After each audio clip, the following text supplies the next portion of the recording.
Hello and welcome to A Closer Look. My name is Gail Tatum.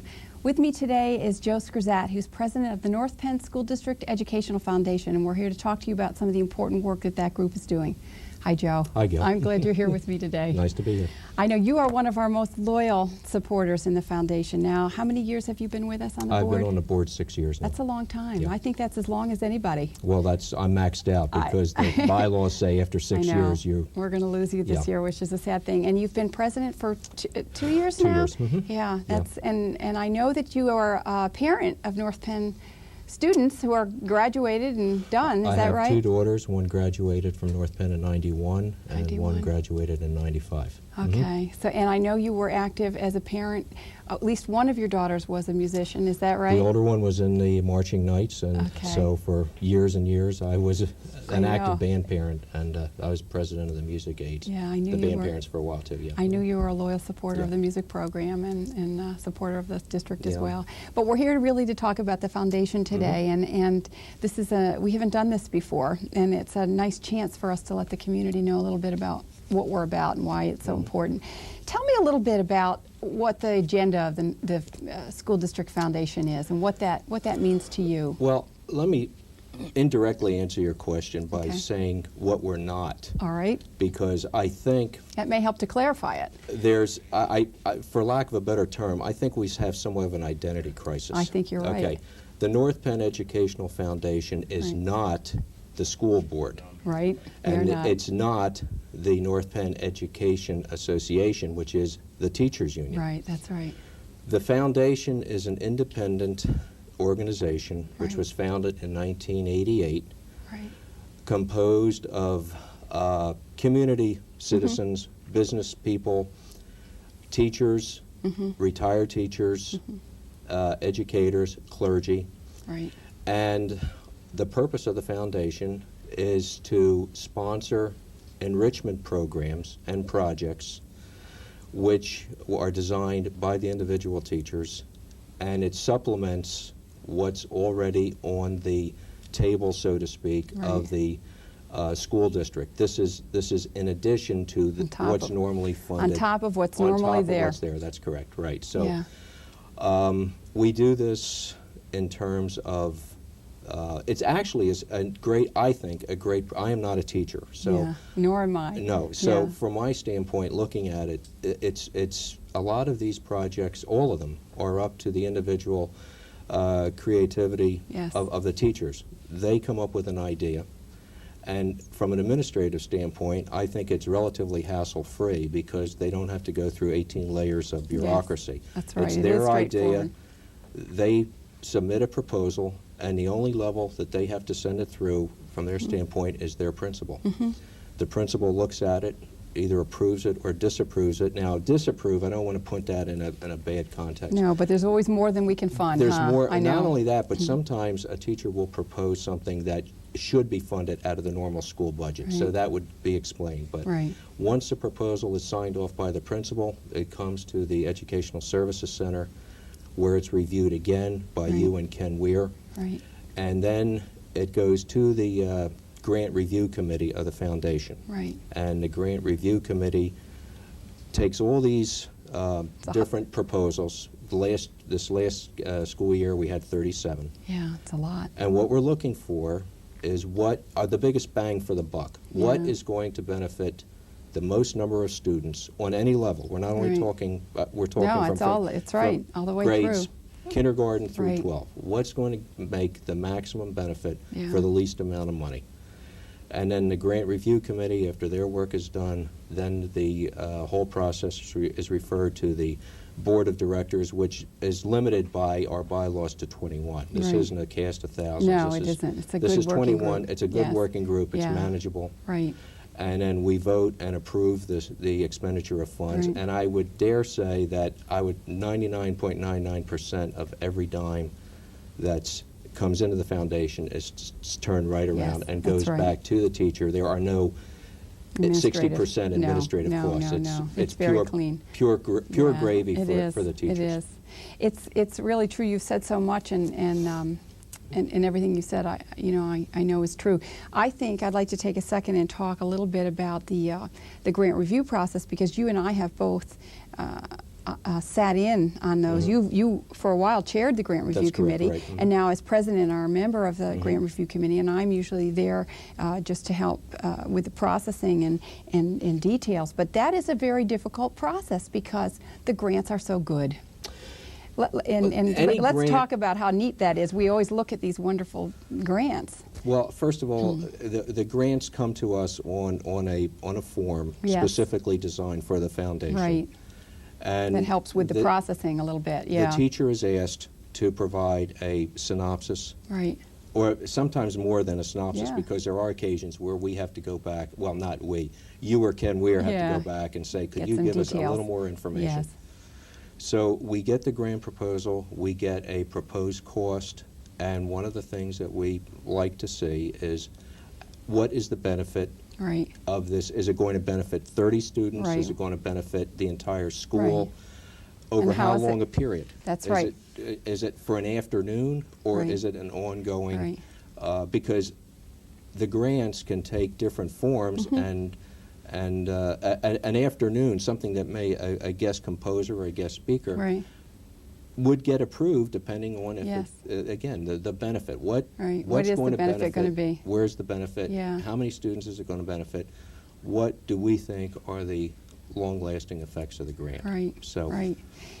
Before we talk about specific grants, which I'd really like to do because I think it's the best way for people to get a sense of how diverse they are, I want to talk a little bit about the board because it's a nice group of people. And you had mentioned that the board is comprised of people who are from all different parts of the community. And I know it must be true in your 6 years that you've seen people have terms of office and people come and people go. But let's just talk a little about how important that mixture is to the decisions and the sense of the foundation.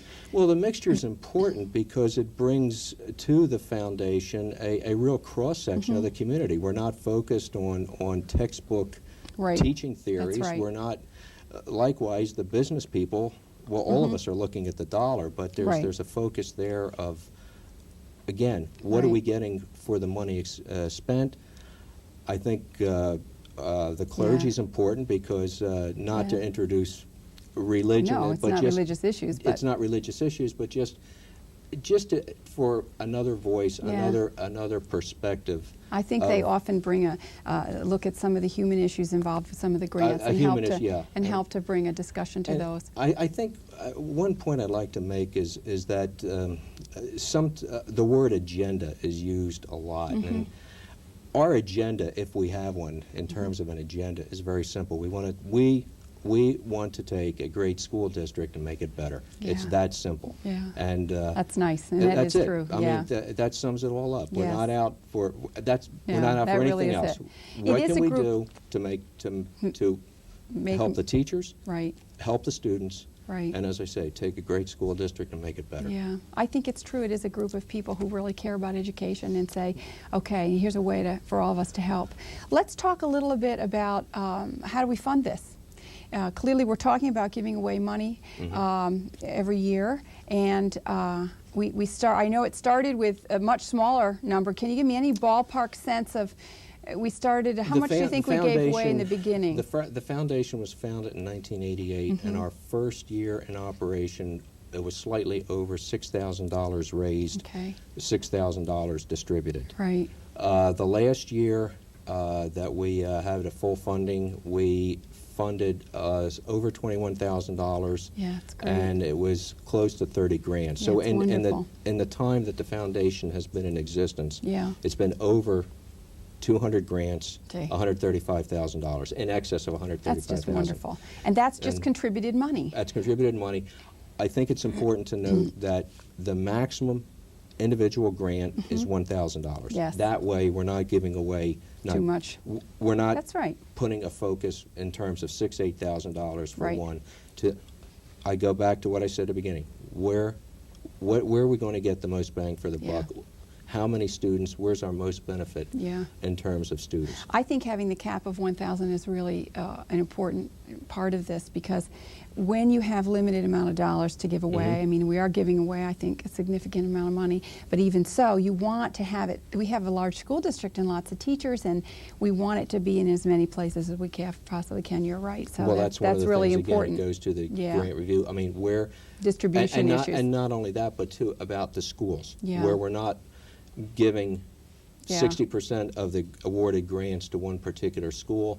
We want to spread it out. As I say, this is from kindergarten through grade 12, so it's not. It is neat. The focus is broad-based. Yes, yes. And so funding, you raise funds in the community. Just to give me a sense of how that happens, who gives to the foundation to make this possible? Well, we're not picky. We'll take money from. I mean, we. That's good. First of all, the foundation members. Yes. We hope that they will contribute. Okay. We are certainly looking for the support of the teachers, not the teachers who won grants, who were awarded grants, but broad-based of the teaching community in the North Penn District, the administrators. Yes.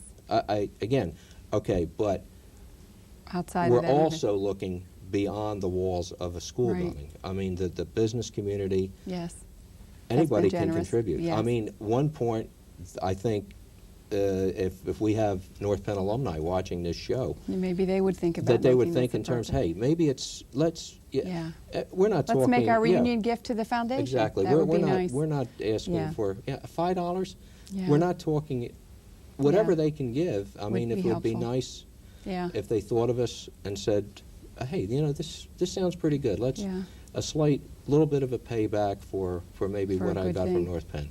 I know that the teachers, in fact, have been very generous over the years. Yeah, tremendously. That's been a real not only positive thing for foundation members. And I should mention this: not only the individual teachers, but the North Penn Education Association through Jeff Jordan. I mean, we get a sizable check from Jeff representing the association itself. So yes, we're grateful for that. Yeah, well, we're very grateful. I know we really are. Yeah. Okay, I'm going to take a short break, and then we're going to come back and talk about some specific grants.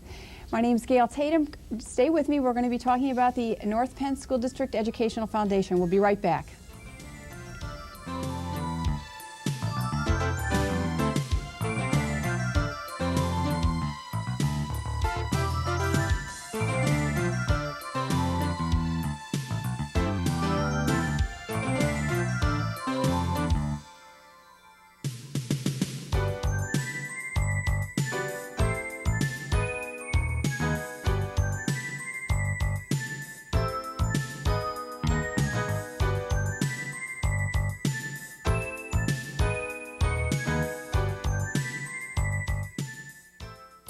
Chemistry class led me to a life of crime. I catch murderers, rapists, and thieves with a microscope. Help your daughter become a scientist. Instead of a tea set, get her a chemistry set. Look at the boring job I got from being a science nerd. Expect the best from a girl. That's what you'll get.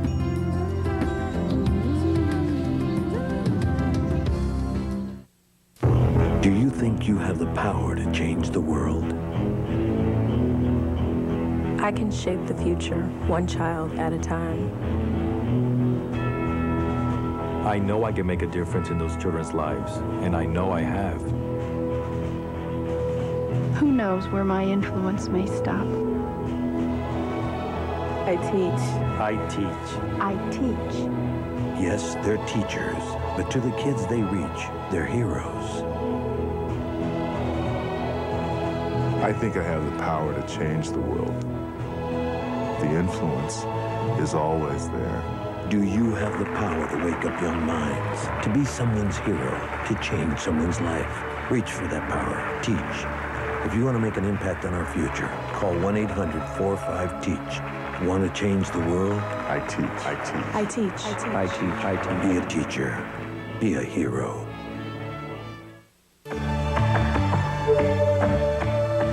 A young child's mind is like gelatin. The idea is to put in lots of good things before it sets.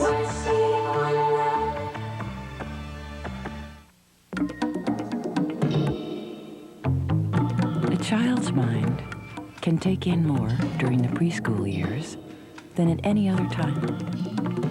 What better reason to donate a little of your own?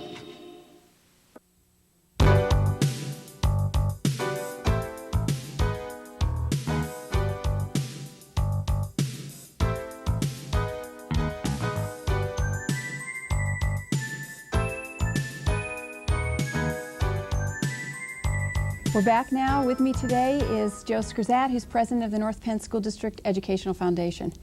We wanted to have a little time now to give some examples of the kinds of grants that the foundation has funded, because I think I am always amazed at the diversity of the requests that we get and the ones that we fund. So let's, for the purposes of our discussion today, look at sort of an elementary level, a middle school, and a high school level. One of the grants I remember is the math backpack one that was done by a Gwinnett Square teacher. Do you remember that one? Yeah, yes, that was Carolyn Crew from Gwinnett Square, and the math backpack, again, looking at it from why it was approved, it benefited a lot of students. Yes, it did. It was long lasting because these backpacks are not just for one school year. Now, what is it? Okay, it's a backpack filled with math books at an appropriate grade level, in this case kindergarten.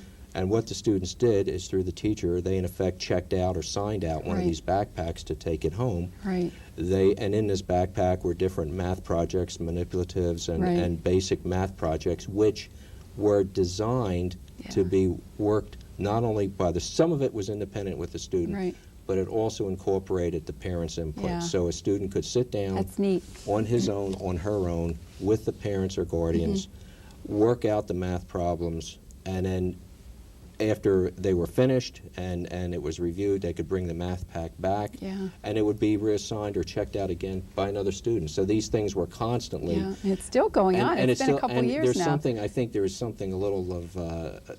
I'll use the word elitist. Like, look at me, I have this backpack, you know. The kids love it. It's their turn. It's their turn. That's right. And this is different. They had the backpack. So one of the things I remember about that grant that we all discussed and were excited about was that so often parents read to their children at night, but you're less likely as a parent to sit down and say, come on, let's do some math games, which help kids' math skills to be stronger. And so that was part of the focus of this. And Carolyn Crew, who was the teacher who initiated this, has said, you know, it's really been a positive thing for her in her classroom, so it's neat. Well, I liked it from the standpoint of, as I say, from the benefiting a lot of students, and then everything that I heard was the students enjoyed. There's this process of checking this out. That's right. It was something else that was unique, and everybody knew in their class that they had the math backpack. That's right. That night, whether they saw them going home with it, they saw them bringing it back. It really is neat. It was. I don't know if you know that Carolyn Crew, we're all very proud of her. She is one of our teachers who was honored nationally this year for her skill in math teaching. So we've. Well, it's no surprise. I know. Because that was her grant, and again, was her grant. She very wrote innovative. She wrote it on her and submitted it, and it was neat. And that was it. So it was reviewed and said, hey, when we look, this is pretty neat. Yeah, this is neat. It was, and it's been a great thing.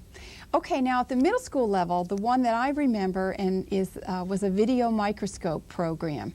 Do you remember that one? That was Dr. Melody Lightholt's class at Penn. I think it was Pembroke. Pembroke. Yeah, at the time. I think she's at a different school now, but that's when it was granted. It was there, I believe. Again, this was a specific piece of equipment that is going to be around, we hope, for a long, it's been around for a while now. Yes, it has, several years. But the benefit of what the beauty of this piece of equipment is that as a teacher is explaining something using a microscope, okay, and pointing, it's being projected onto the screen through the video system. So it's not... It's wonderful. I mean, you have all these eyes, hopefully, looking at the screen. That's right.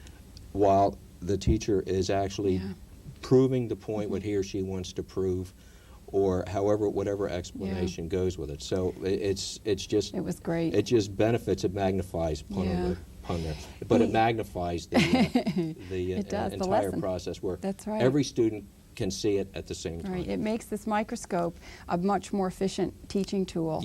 And does that. One of the things I know has happened with that microscope is that was shared in many of the science classes throughout Pembroke. Even though she was the teacher who had written it, it was written for a grade level of many, many classes. So I'm sure hundreds and hundreds of North Penn kids have benefited from this. It just this wonderful reinforces the point. Microscope. The Yep. number of Huge students who have impact. benefited from that one grant Yep. it's not only, Yeah. it went way beyond the original concept did. or one class that she That's happened to right. be teaching at the time, where Yeah. a lot of students and teachers have And benefited. teachers, that's because right. it's, from what I'm told, it's a great teaching aid too, Yeah. to be able to instantaneously see, not trying to explain, here Right. it is, Right. this is what I'm showing you, and Right. it worked out great. It really is Yeah. great. Yeah.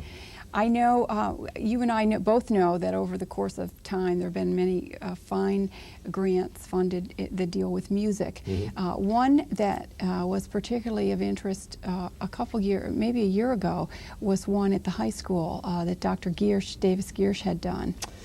That was a Dr. fun one. Giersch, yes.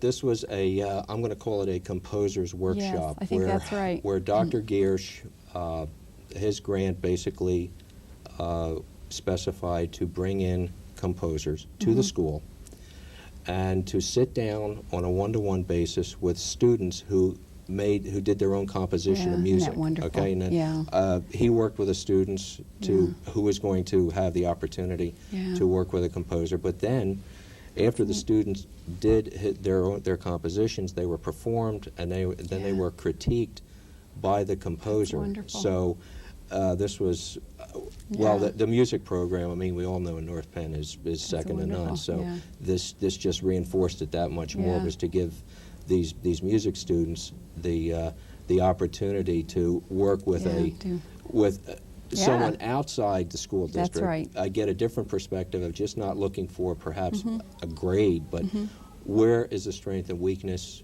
in this particular composition, and then Right. to hear it, and That's pretty neat. it was, to use a common word, it was awesome. Yeah, So, it really yeah. was.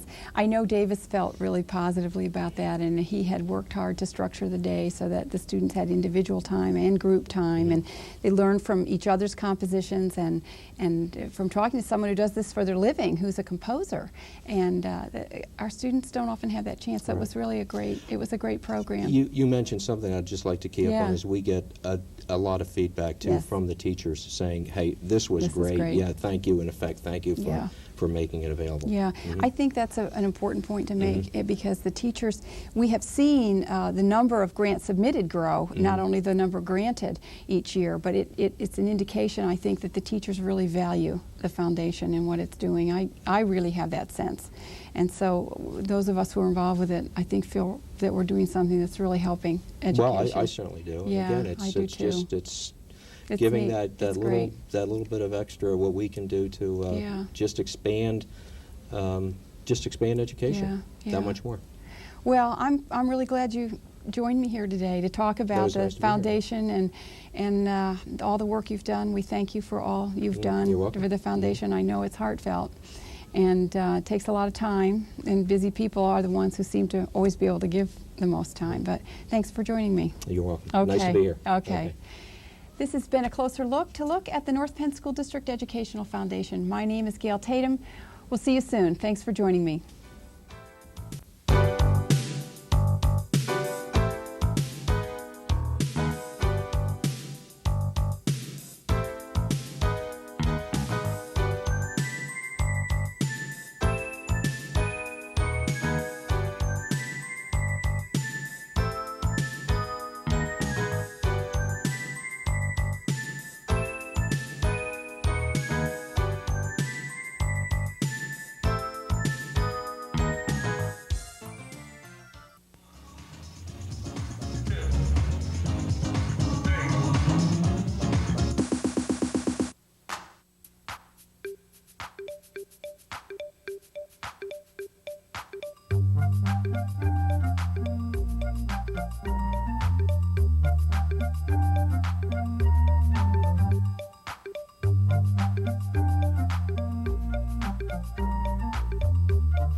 Hello and welcome to another North Penn Science Break.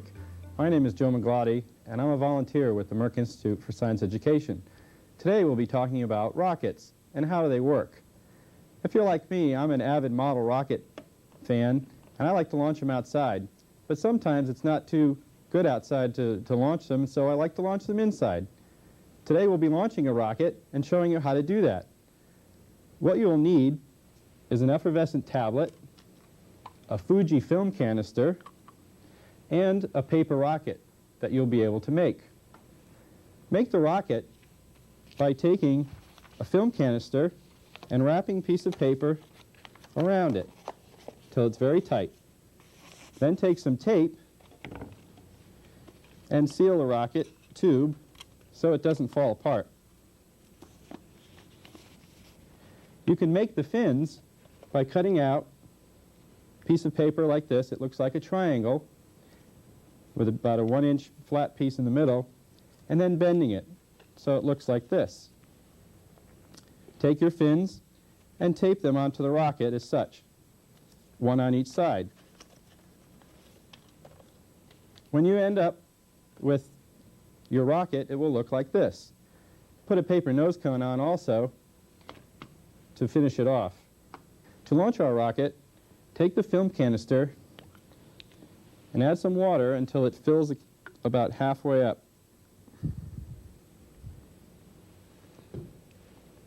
Then, take an effervescent tablet that's been broken into 4 pieces, take 2 of the pieces and add them to the film canister.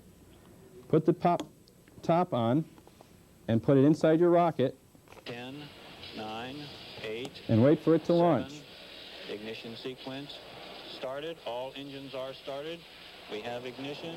2, 1, 0. We have a liftoff. We have a lift. There, how's that? Pretty neat. You can do this many times. Let's try it again. We have a liftoff, and it's lighting up the area. It's just like daylight here at Kennedy Space Center as the Saturn V is moving off the pad.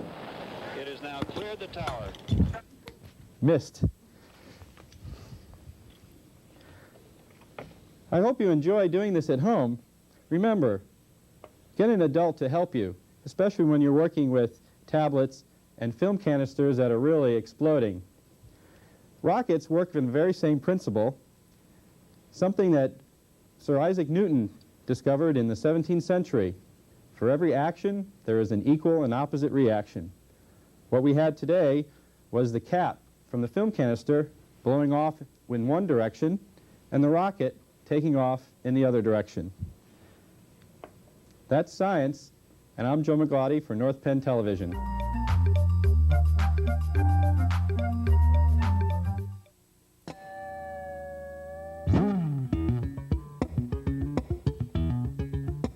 Music is a way of learning, integrating all disciplines of education, creating a learning environment where children want to learn. Music is an important part of the classroom curriculum. Children experience history and world cultures as they listen to and perform music of other times and places. What music means to me is to get a better education, making the sounds of the music and playing the notes. Education in the arts promotes higher-level thinking skills by fostering creativity, imagination, self-discipline, teamwork, and self-esteem. Involvement in a music program leads to higher SAT scores. The music program at North Penn has provided me with the skills I need to either pursue a career in music or even a hobby. I know that the North Penn music program will have provided me with the skills that I need to do so. Music instills a sense of cultural identity and pride in our children. Music is the beat of education.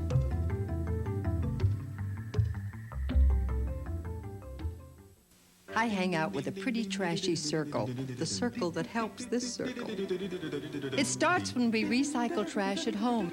It's completed when we buy products made from recycled materials.